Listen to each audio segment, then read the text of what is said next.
Welcome back to another episode of With Love Mama, the podcast. I'm Tanika, but before we dive into today's episode, I just want to say a huge thank you for being here.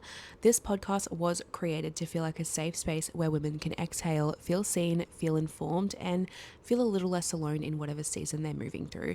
So if the conversations that we've had have supported you in any way, one of the most beautiful ways that you can support the show is by subscribing, leaving a rating, or sharing an episode with another woman who needs to hear it too. It genuinely helps our podcast to grow and reach more women navigating preconception, pregnancy, birth, postpartum, and beyond. So let's get into today's episode. Welcome back to another episode of With Love Mama, the podcast. Today we have the most exciting guest I think I've had on yet. It's Debra. She's the founder of Orgasmic Birth, and I really can't wait to get into this conversation because when I reached out to Debra, it was actually because I shared my story over on TikTok and touched on how I actually experienced an orgasmic birth. And I didn't even know it was something that existed at the time. And then I came across Debra and I'm like, this is just going to be such a great conversation for so many mums to listen to know that there are more outcomes from birth than just experiencing pain and the intensity of it. So welcoming Debra. Oh, thank you so much. It is truly an honor to be here. And I have to say, Tanika, when you said you had an orgasmic birth, right, I always get curious about hearing your story and then knowing that you're sharing with so many others is so special. Thank you. I would love to get into what your own beliefs were around birth before you actually entered this work. So I'm really blessed that when I was a little girl, I spent a lot of time with extended family from my mother to my aunties to my grandmother, and I had my great grandmother there. And when I was little and my great grandmother was in her late 80s, she was able to share birth stories. And at that time, she had all her babies at home because that's what you did at that period of time. So I grew up hearing these powerful stories of home birth, not as like an option that you choose, but that was her only choice, right? At her time, all the babies were born at home.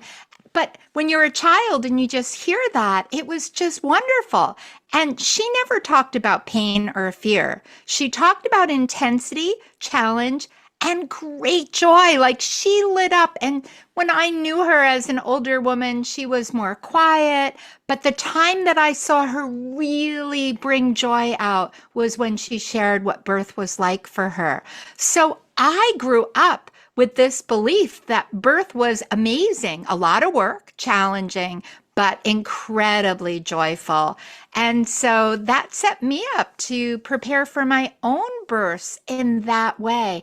And that was really the first time that I came kind of against a system because I realized by the time I was giving birth, home birth was not even an option for me because I was living in Montreal, Canada, and there were no midwives. They had lost their midwives. And we have similar stories in the United States. So I had to really create a birth within a system that wasn't supporting the kind of birth that I was really hoping for. Mm, that's so So that interesting. was interesting, right? Yeah, so interesting because it also really just proves how our subconscious, from children, we hear these stories, we take on these things, and you weren't experiencing the whole like movie like scene of the birth, how it's painful and it's crazy and it's scary. You were actually being like spoken through how beautiful it is, and that's just how you began going into that experience. I think that's really beautiful to touch on because our limiting beliefs do begin as children, right? Oh, totally. I Mm. say that all the time when I'm preparing people for birth. Like the first thing you have to do, right, is look at how were you born? What are the family stories? Because these were imprinted in you early on before you even kind of started thinking about birth, right? And I believe our beliefs make a huge impact on how we birth. I do too. I really believe that. Did you experience your first birth in the hospital system and then go on to start speaking about orgasmic birth? Speak us through the process there. Yeah. So my first birth was in a hospital because I had no other choice. There was no availability of home birth midwives at that time in Canada. And now there is. So it was many years ago. But it's still, I really worked with a young new intern. I was his first birth. And so it was my first birth. So we did a lot of learning together, which was great because I said to him he wasn't indoctrinated into a system that I think is very dysfunctional on one hand, and yet I want to honor on the other hand. It's life saving, and there's so many good things. And the system, thankfully, now is recognizing where some of the shortfalls are, and in many places, really working to address it. But anyway, he held space for me to have a very joyful birth. And I think at that point, I wasn't using the word orgasmic, but it was a very positive, powerful, joyful birth. And it was after that that I started wanting to work with other families because I realized not everybody had positive stories.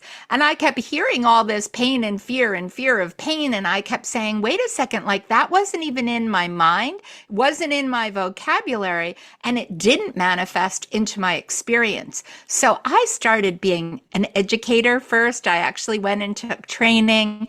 And then I started, even before I knew the word, going to births with people and kind of learning. I was basically a doula before the doula movement began. Yeah. And it was through being a doula that I started attending hundreds of births and really getting more of a vocabulary that birth is so much more than pain and fear for everyone, that there is this opportunity for joy and connection and love and ecstasy. And that's where my real beginning of orgasmic birth manifested. That's so beautiful. And why do you actually think that the word pain has become so dominant in the birthing space? And I think part of it is like even looking, going back to my story of my great grandmother was at home. My grandmother gave birth to my mother during World War II in the US, and we had already lost our midwives. So there was no hospital because we were outside of a main city, but she had to give birth at the doctor's home. So without a midwife, she had a family doctor. And on one hand, that was great. She had a home birth, just someone else's home. But even as a child, I heard the difference. In my great grandmother, she had full autonomy. She chose when she walked, where she did, eating, drinking, squatting, standing. My grandmother's story, I already heard, was really she was being told, like get into bed, lay down. And then by the time my mother had me, the hospitals had really taken over and literally put people down, right? Like didn't give a choice but be in bed. And back in her time, women were being hooked up to machines and wires and all without consent. So I think if you look at the history of birth, there is a lot that created pain and certainly was scary. People labored alone, things done to them without informed consent.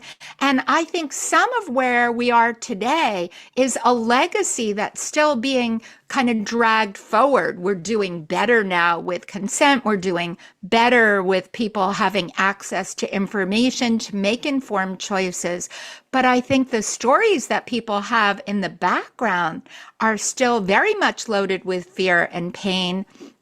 And that's something that's really hard to break.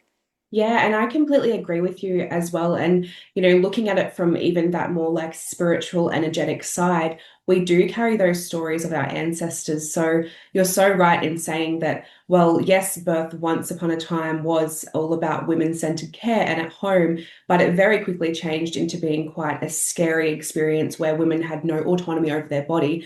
And that is imprinted in our DNA. That is something that we are still carrying. And if as women we don't sort of explore that, that can then, yes, come into our experience. So I love how you've sort of touched on that. It really, really makes sense.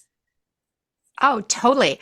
And then I would add to it that, like, I love to invite people to say, think of your, typical hospital room for childbirth and like name 10 things that are there for comfort. And luckily, we're getting some hospitals that are changing and they're making more birthing suites or rooms that don't look like sick rooms. But many hospitals around the world, if you just walked in, you wouldn't know if it was for someone who was sick on another floor or if it was for birth. And it lacks anything for comfort. And so when people have the bed as a focal point and get in the bed, we know that laying in a bed not only slows labor, it makes it more painful. So talk about pain, it's actually increasing pain, right? And we know that being upright, moving, having doulas, like there are just so many comfort measures. We could do hours just on all that there is for comfort and pleasure. But a lot of people don't know all that information, or I call it put together a treasure chest of pleasure and comfort measures that will transform pain to power with pleasure. And that's something that we need to get out there for everyone. I agree. And I think there would be so many women listening who have either experienced birth before or are going into it thinking, why does she keep saying the word pleasure? Even the word orgasm, right? But we won't go there just yet. But just the word pleasure associated with birth, a lot of women would be thinking there's absolutely no way that you could experience that. Do you think that when women are experiencing this pleasure, it's like something broader happening within the body and consciousness? Well, there's so many levels. Like pleasure is a lot to unpack. But first of all, I always say to people, you're not going to birth in pleasure if you don't live in pleasure, right? We birth the way we live. So I always start by saying a great way to prepare for birth is to start a pleasure practice.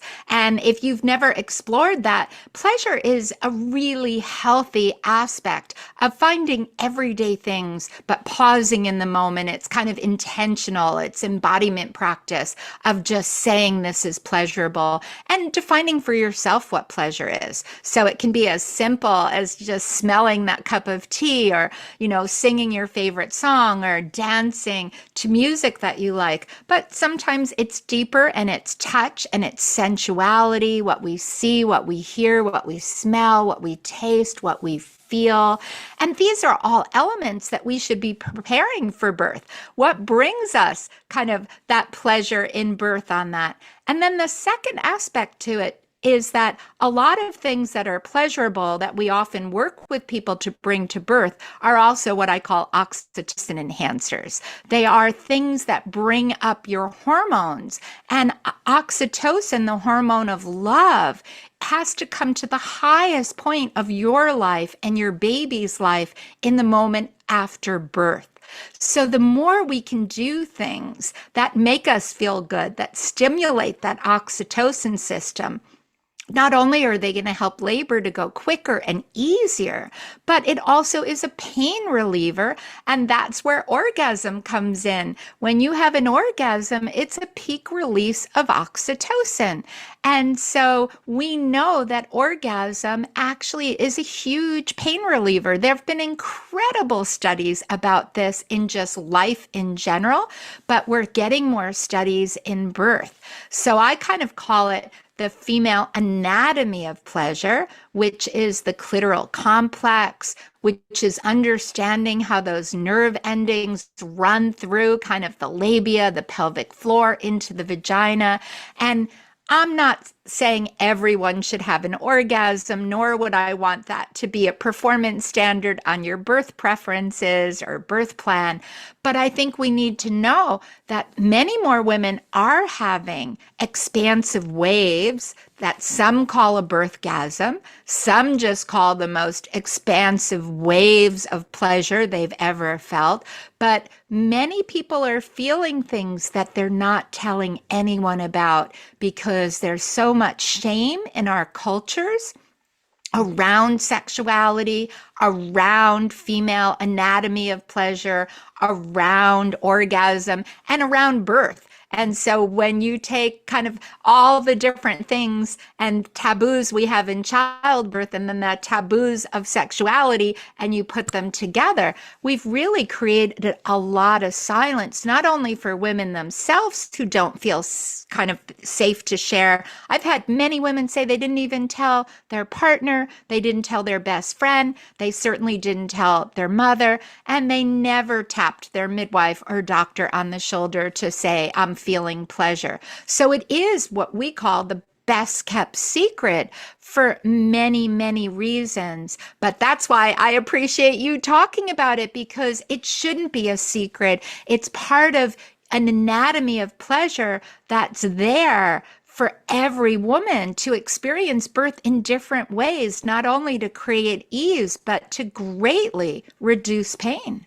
Yes, definitely. And I want to actually touch on that so I experienced it was during my pushing phase, I started experiencing these sensations and I was feeling so euphoric and I was just in this beautiful bubble with my body where I felt so connected to what my body was moving through. It felt so ecstatic. I was getting those sensations of orgasm, but not quite climax, right? And I wouldn't even Right. say that I actually orgasmed when I explained an orgasmic birth, but it was very much like just the same sensations and feelings. And it was just this beautiful bubble. And I just remember feeling like, well, hold on a second, is this right?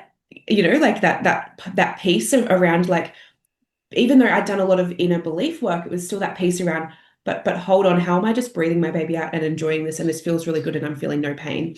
And I actually didn't say anything to my midwives at the time. I said something to my partner like maybe a few weeks later. And there was still that massive element there for me. And it's taken me that time as well to go, it's actually okay that I experienced that as a first time mum.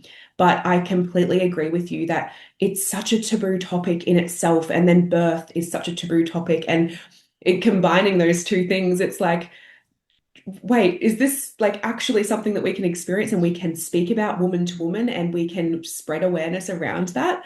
And I think that piece as well is what made me go, I really want to speak to this because there's just so much more out there around how painful it is and all the trauma that comes with birth and all of the things, but it actually gets to be a really beautiful, euphoric experience.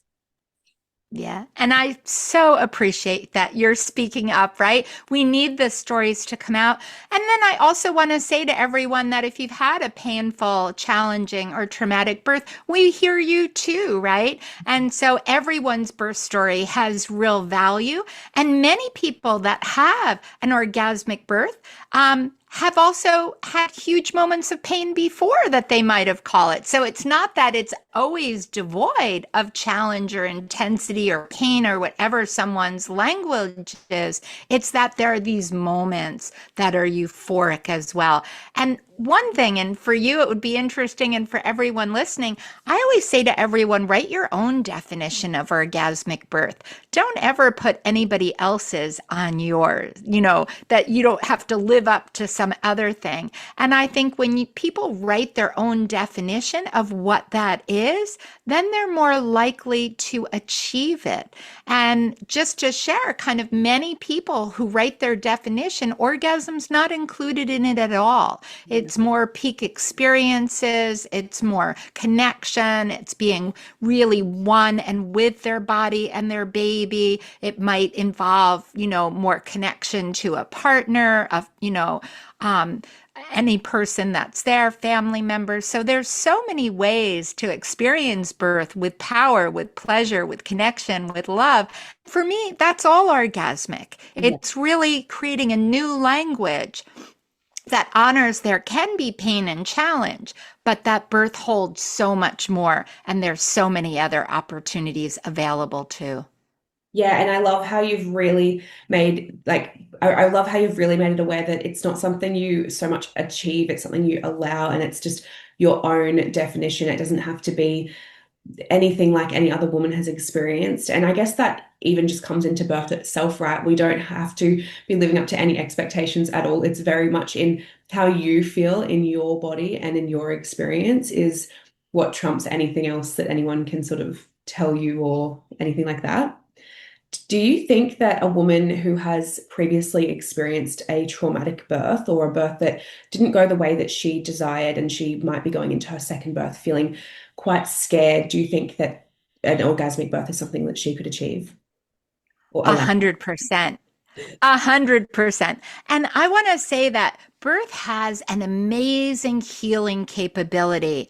And I think this is something that, one, every person on the planet should be aware that birth is this opportunity to find power that people haven't found before. And especially if they're survivors of past sexual abuse, a history of abuse, if there's been past trauma, even more important that people mindfully choose where and with whom they're giving birth, knowing that they're going to be fully respected, that they're the center, right? It should be their voice, their choices are always centered and heard and honored. And if anyone watched our documentary, Orgasmic Birth, it's why in a documentary, Orgasmic Birth, where people are expecting only to learn about pleasure, we featured Helen, who is a survivor of sexual abuse. And I never would have put a film together with the power of sexuality and birth without honoring that there are many people as survivors.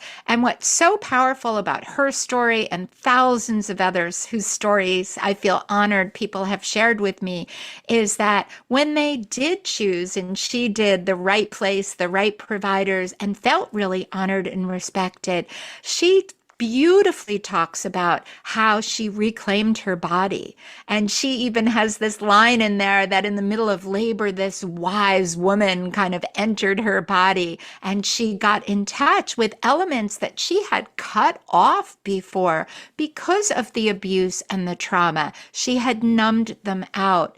One woman said to me that by preparing for and defining her own orgasmic birth and having it, that she lobbed off the head of anyone that had violated her, and she healed herself and her body more than years of therapy ever had. And I hear these stories again and again. I kind of feel goosebumps in saying it. And if we understood that, if every doctor, midwife, nurse, doula, birth practitioner held that this is a day that, a birthing woman will and her partner will never forget. And if we hold the space so she's always supported and respected and honored and part of decision making, this can be healing when we don't even know that, you may have not disclosed what needs to be healed. It can be really reframing trauma. So to anybody who's listening that has had a traumatic birth, I really encourage you to don't let the fear stop you. And I know sometimes the trauma can immobilize us, that kind of freeze, but find someone, maybe it's a doula or a friend or your partner or whoever, find someone that can move into action to help you to find you need to birth safely with that, and know that it's really possible to reclaim everything that you want in birth. Yeah, that's so beautiful. And I was getting goosebumps as you were speaking as well, because just the power of women birthing their children full stop, right? But then you add to that the transformation that can come for them within things that they have gone through, and birth being so healing. And I love that you speak to birth being a healing thing, because again, there's so much stigma around it being this like scary experience and we're out of control and all of these things. And yes, we are not in control in birth, but there's also the beauty of not being in control in birth and being able to surrender to where your body's guiding you. So that's just like so beautiful, bringing that piece in. You really spoke to like the environment and your support team for a woman who is potentially preparing to experience her definition of an orgasmic birth.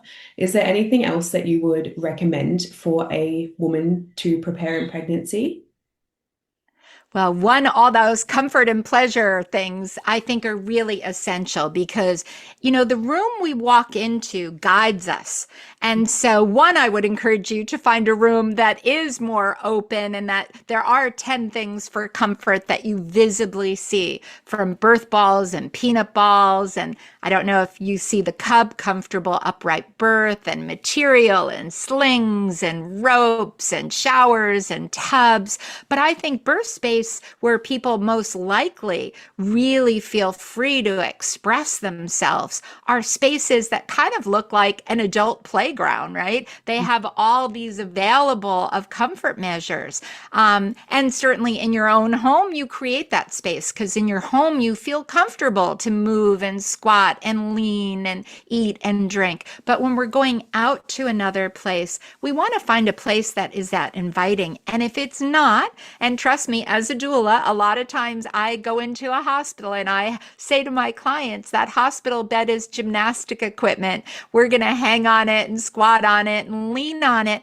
And we're going to do everything we can to change the ambiance. We're going to bring our own lighting in and smells, and we're going to bring the balls and the rebozos and the different things. So I really encourage you, because when you're in an environment where you feel free to express yourself, and there are three things that I learned from Dr. Sarah Buckley, who talks about the hormones so amazingly, is that people need to feel safe, private, and unobserved. So your environment feeling safe to you, whatever that means to you, to have the privacy that you can really go deep inside. And one of my clients said a while ago, and I love it, that she needed to get in touch with the wild woman within. And I just went, yes, right? Like you need to feel safe enough and private enough that you can make sounds you might have never made before, that you might move in ways that are new to you, that you can just express this intuitive, deep state that you enter into. And the third element, you must feel unobserved. And why? An observer, people often think of an outside person. Actually, many times it's the person themselves. They're going, oh my God, did I just make that sound? What does this look like? Like you're more concerned with the other people's view of you than being able to let go and just be in that wildness. Or a machine, a fetal monitor, people are staring or listening to the monitor.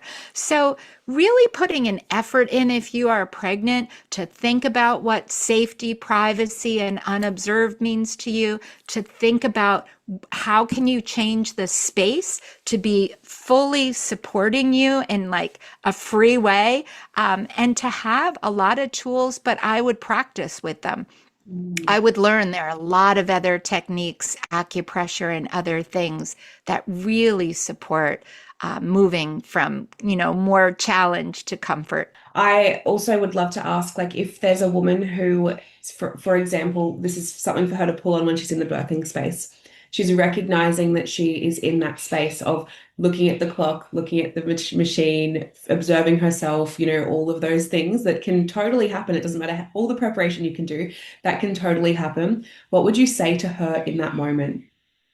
Yeah, I'd say take a pause because we always do things, right? But it's recognizing that I'm in that space and then ask yourself, what do I need? Because you have your own wisdom inside to let go of that right now. How can I go within? And sometimes privacy is just get in the bathroom and shut the door and, take a moment, get in a shower, shut the curtain or the door and be alone. Sometimes it's as simple as take a sheet and put it over your head.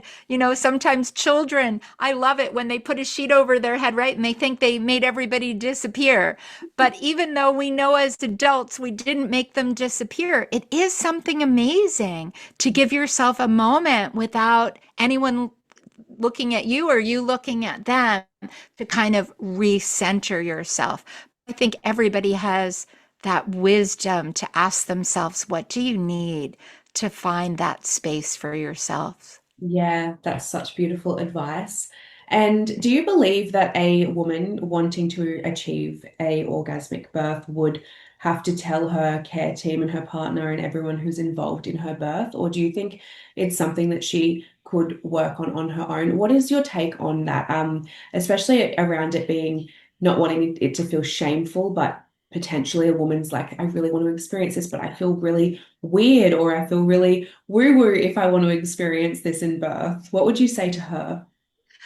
I would say that if you can, I would let those around you know, because I think that it is talking and breaking down barriers and letting other people look at the taboos and having those conversations, especially with a partner. You want to have that good open communication so they know what you're desiring and how they can support you in having that, right? And from caregivers, I think this is really important because if a caregiver were to treat you as if that's shameful or no, you can't do that in my practice, I always feel like you have two options. One, at least know that. And then how are you going to go into this? Are you able to still do what you'd like to do with that approach? Or hopefully, if you're having this conversation early enough, it gives you the opportunity to go and look at other providers and other settings and find a setting that's fully going to support you, because it's very hard to let go into that wild space if you're holding back because of others and their perceptions. You want to be with people that just totally make you feel so comfortable and safe that they're on the same page. You can do what you want. And I don't know if you want me to share, and actually it's right behind me, so I'll grab it right here. Our new, let's see if I have it. We have just come out with the very first vibrator specifically for childbirth. We're partnered with a female pleasure company here in the US in Brooklyn, New York called Dame. And I wanted to work with a company that was female owned, female designed, and really looking at female pleasure. And so it's called the Fin Pleasure Vibe because I'm getting more and more data that's showing that clitoral complex, if you think about it, it's 8,000, some people say 10,000 nerve endings that are only there for pleasure. So how in the world, pleasure often in conceiving, how can it not be that these 8 to 10,000 nerves aren't stimulated or play a purpose in childbirth? So with this, it kind of looks like a little yoni for those that are just listening and not seeing it. It literally fits between your fingers, and it can be used on your shoulders. It can be used on lower back, but it also can be used all in the clitoral complex. It can be used on nipples, and people are calling it a pain relieving tool. And it's small enough that, fits in the palm of your hand. It has 5 different speeds, completely waterproof, and actually rechargeable with your same phone charger. And so I'm really working to even have providers understand that if we have a tool that makes labor go quicker, helps people feel more joy and pleasure, right? Helps transform pain into more comfort and pleasure. Why aren't we talking about it? If I had a drug that did this, everybody would be buying the drug, right? Exactly. But it is that shame. But anyway, I say, tell your providers, we're encouraging people to talk about that they want to use some pleasure, and whether it's your own fingers or it is the pleasure vibe. I think we need to be open with our caregivers because they also need to be educated in the role of pleasure in birth. Yes, I totally agree. It's that bringing it to them so that they can explore the other avenues that are available that aren't just pain relief or different, as in medicalized pain relief and all the things, because that's just not the story that a lot of women are wanting to take in their birth environment anymore. A lot of women are stepping out of that, wanting an unmedicated experience. And something like that tool is so amazing because even when you said you can use it on your nipples, think in hospital systems, if contractions are slowing, a lot of the time you're told, oh, why don't we do some pumping or some nipple stimulation? And it's like, that is so much more comfortable for a woman who is experiencing contractions than sitting there and trying to, pump her boobs while she's experiencing all of that. Like, that is just such a way better way to support a woman's body moving through and building that oxytocin. Something I realized I didn't even ask you is, can we actually speak about the clitoris? Because I'm aware of the size of the clitoris and where the clitoris is, but I think a lot of people think it's just that little bulb at the front there, and it doesn't really, Let me see if that's all. I'm grabbing, I don't have all my models right here tonight with me, but I wish I did. But this one is here, and I like it because it's about actual size for those that aren't seeing but listening. It's really about the size of the palm of your hand. So we definitely have that little tip, right? The glands that we're always thinking about. But the clitoris has legs and bulbs, and those are coming down, right? Into the vagina, into the pelvic floor. It surrounds the urethra, it surrounds the vagina and goes into that pelvic area. So that's why even if people know the Kegel, when you squeeze our pelvic floor as women and you do it a bunch, you can actually start feeling some pleasure or tingling because you're getting those clitoral nerves that are also all in that area to move. So the clitoral complex is quite extensive. And what's interesting is even textbooks, medical textbooks, have not been including the clitoral complex. So even in fairness, many of our obstetricians, our nurses, our midwives haven't been educated in its role in childbirth. I mean, my latest article is Orgasmic Birth, the anatomy of pleasure, and really is in a women's health journal that's getting a lot of traction because I'm talking about the clitoral complex in labor. And I'm literally about to leave to go speak at the International Confederation of Midwives meeting in Lisbon to also talk about this. So the invitations, since I'm speaking up, and there are many others too, it's not just me, but those of us that are talking about this are getting a lot of people curious and starting to realize how, and the clitoris being this big, of the palm of your hand, how have we ignored it? We certainly wouldn't do that if men were giving birth. We wouldn't be ignoring the penis. Well, exactly like you said, there's 8,000 to 10,000 nerves that are just for pleasure. And the fact that they are quite literally placed for us to, the baby moving down the birthing canal is passing through all of these nerve endings. And then does that not just prove our body is built to birth? Totally. And that's why you see, if you let women be in their wildness and choose what they want, they often lean forward. And when you think about it, when you lean forward, you're giving that forward pressure into that clitoral complex. In medical systems, we're often told to be on our back, which is more for medical convenience, not for women. But that's minimizing pleasure, right? We know more pain happens in longer labors when we lean back. So I always say lean into your pleasure, right? Lean forward, even if it's just slightly. But yeah. We've got to do so much more education, both for, women, so we just know our bodies and understand in life, and then bring that into birth to understand how that clitoral complex is there for us. But we also need providers to start really learning about it as well, so that there is no shame, that it's considered a healthy part, and just, vibration or masturbation should be just a healthy part of a toolkit, and everyone should decide if what they want to use. It might not be for everyone, but it should be talked about openly and safely. Yes, I completely agree. Just removing that stigma from what that actually means and allowing it to just be simply a tool to support a birthing woman to experience a pleasurable birth. And I also love how you said it doesn't have to mean that your entire birth is pleasurable. And if you experience that pain and intensity, that doesn't mean you then aren't having an orgasmic birth. It's actually just a part of it gets to be you enjoying it and feeling euphoric and deeply connected to your body's wisdom, your intuition. And that begins by, leaning into it, right?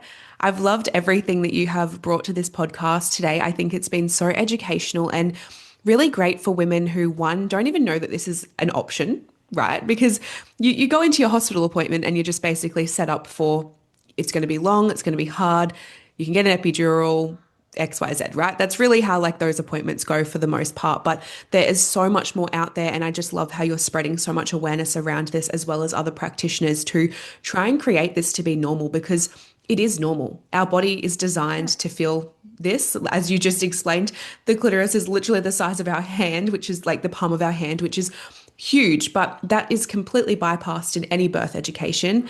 So thank you for sharing all of the wisdom that you have. It's incredible.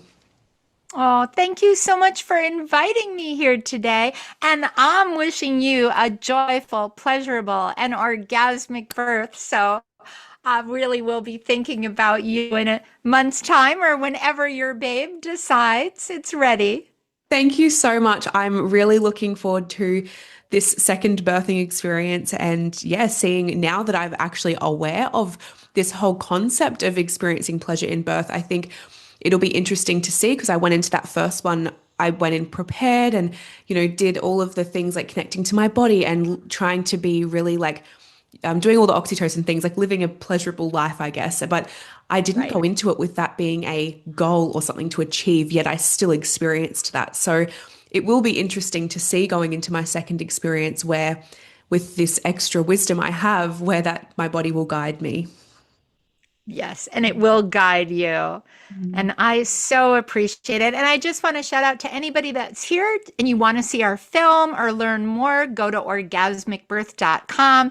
And we are just opening up on Substack too, because I want to be in a place where we can have deeper conversations with everyone. So you can find me at Debra Pascali-Bonaro or Orgasmic Birth there as well.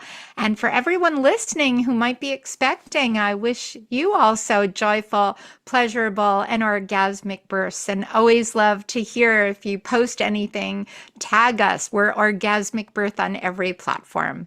Amazing. Thank you so much, Deborah. And I'll leave all of that linked below for everyone so that they can find it with ease.